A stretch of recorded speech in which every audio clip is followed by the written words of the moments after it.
Hi, I want to talk about decentralization and the effect that it will have, and it will be a very pronounced effect in the long run.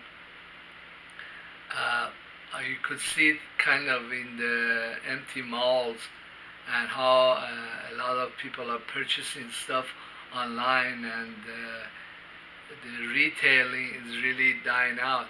But that doesn't mean that the consumption has died. I think that the consumption is increasing, and it's relative to the population and also how much money people have, which is disposable money that they could blow away.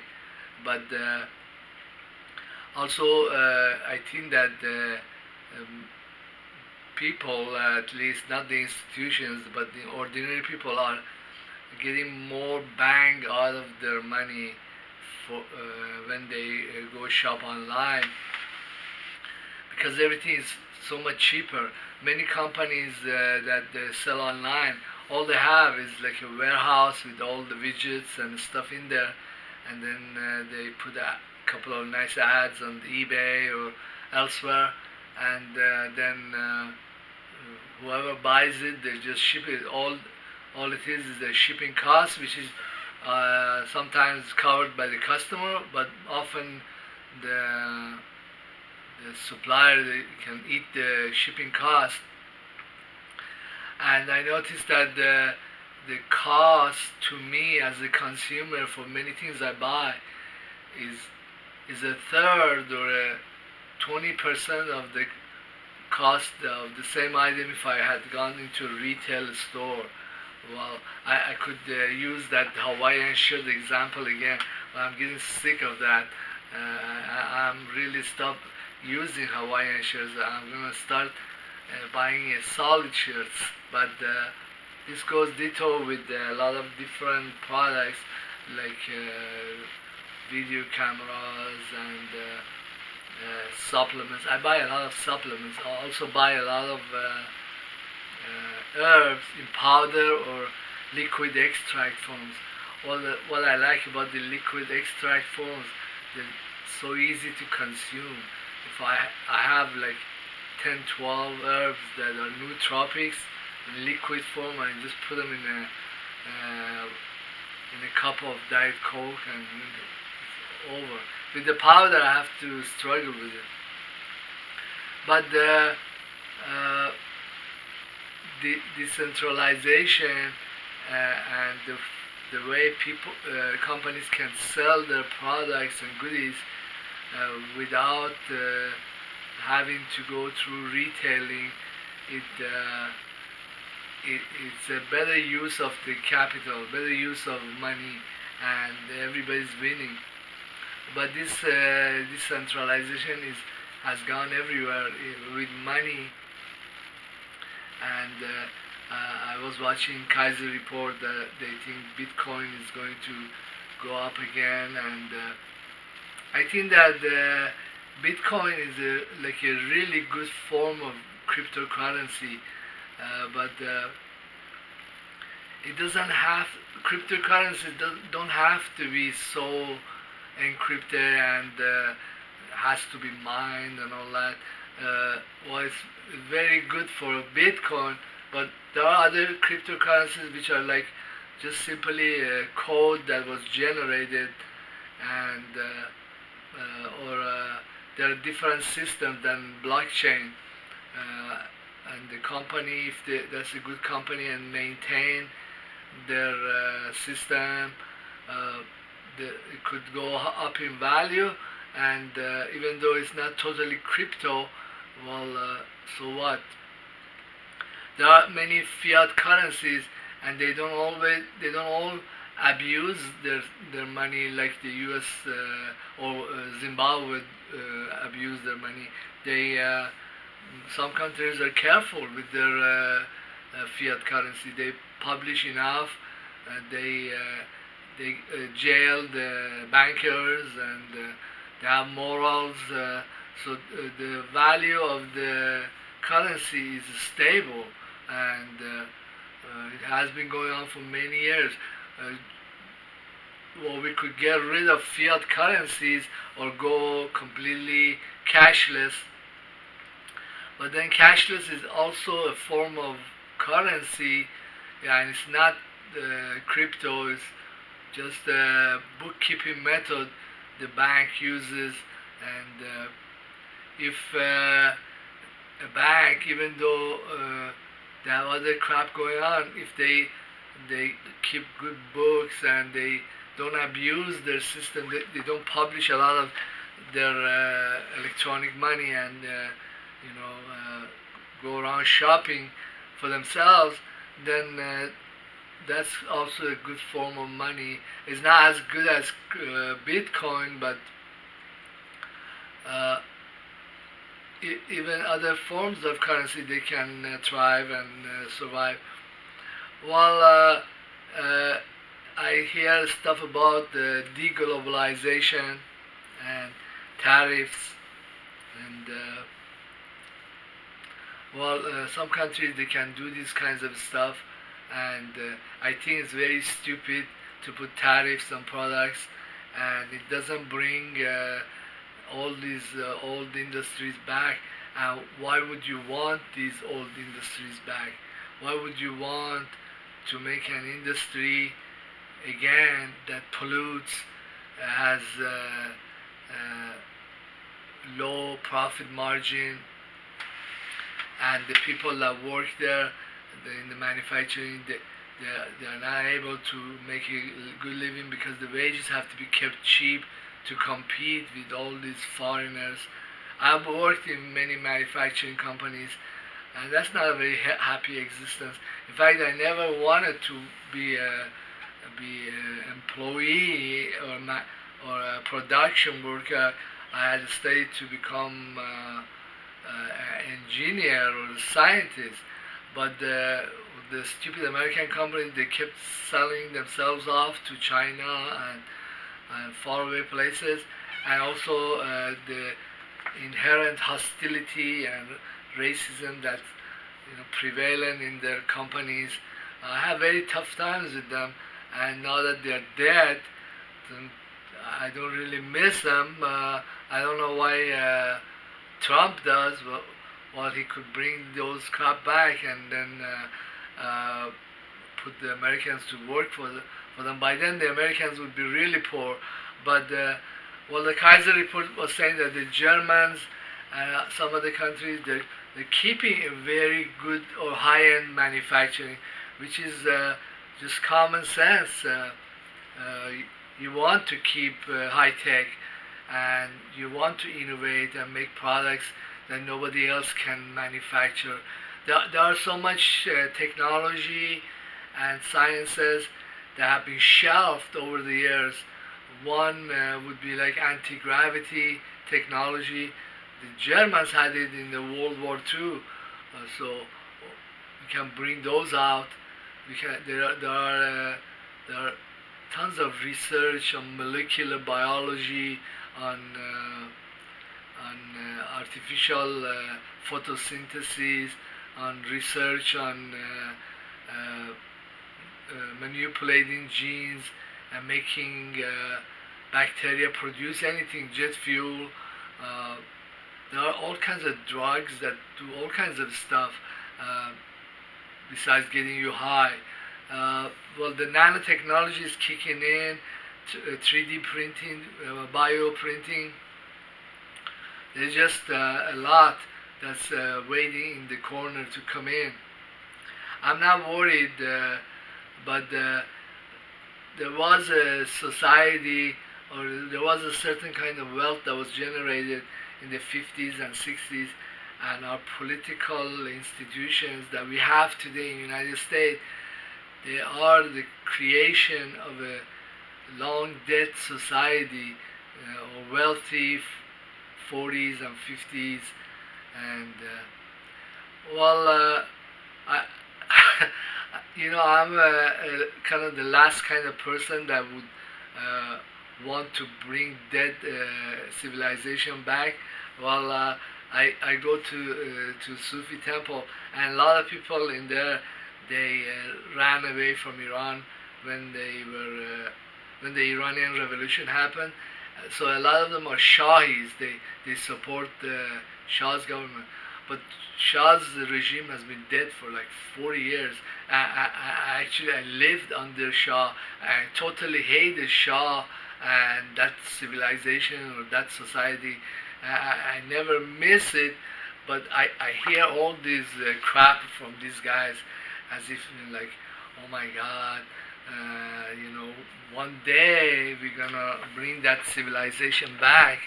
And I think that day will not come, but I think that it screws up women more than the other people, because the women think, oh my God, we're gonna again get this wealth and this royal family, or maybe I'll get married to one of them and I'll be millionaire and la la la, stuff like that.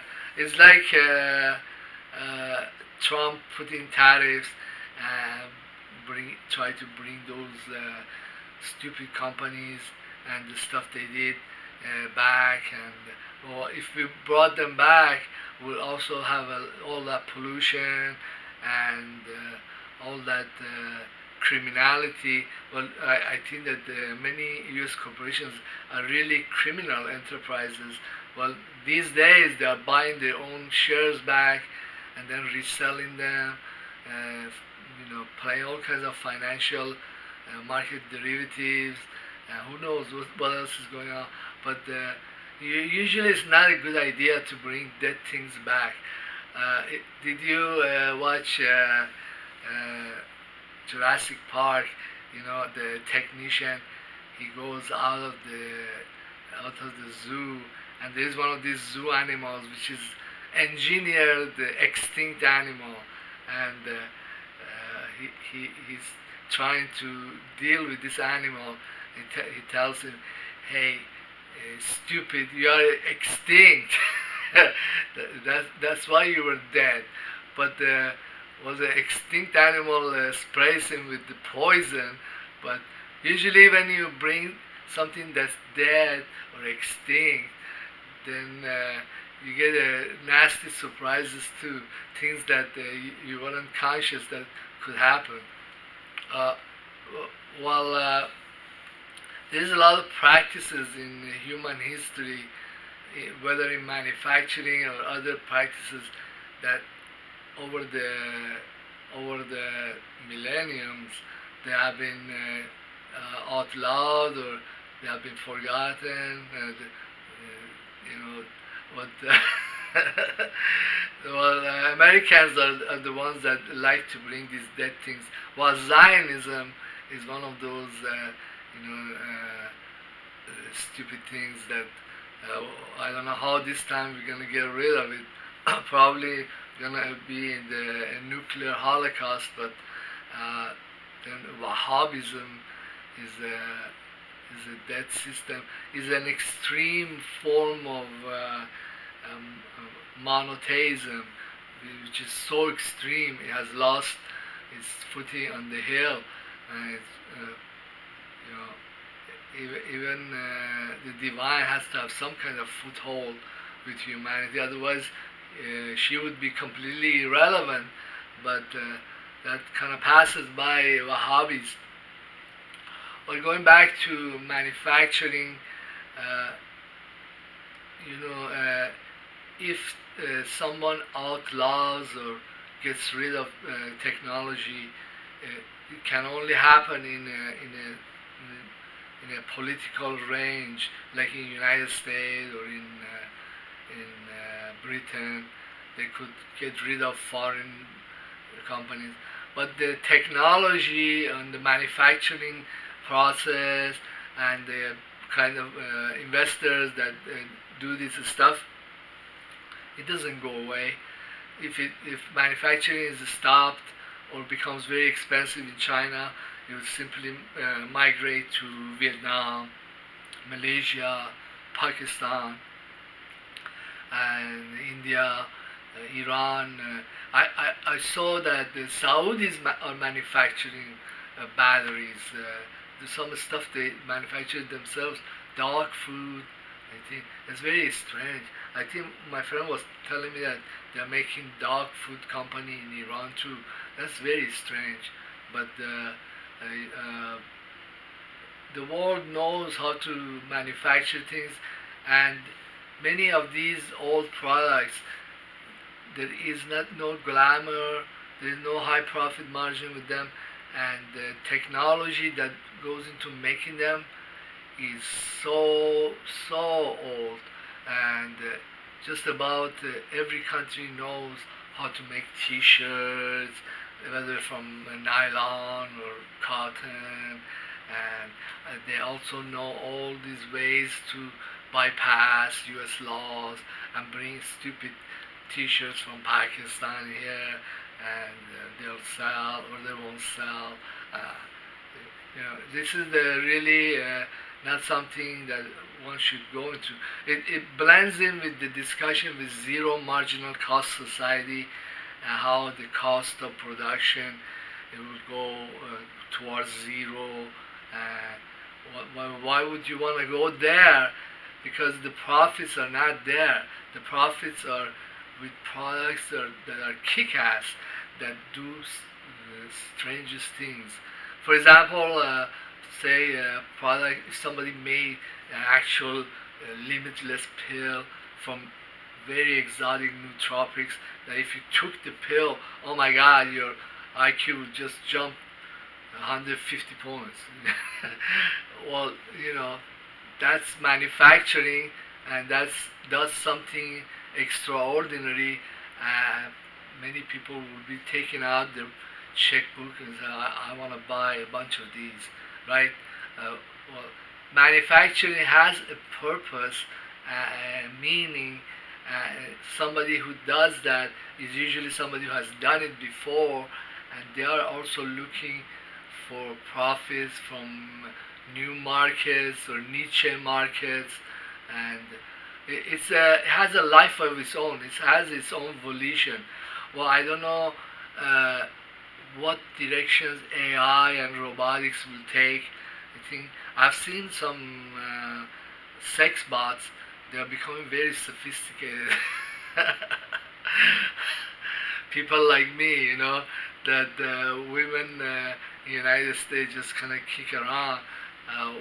There is some hope, but lately I'm not as unsuccessful because I've gotten into new products like pheromones and nootropics, things that enhance my smarts, my appeal, and that's where manufacturing should go, or it has already gone there, but just that Mr. Trump doesn't know that.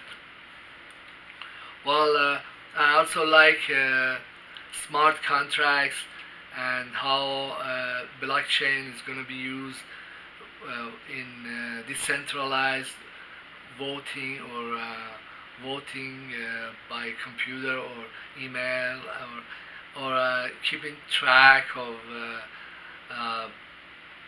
records, court records, or property records, which would be almost impossible to screw up or change or damage or commit fraud with.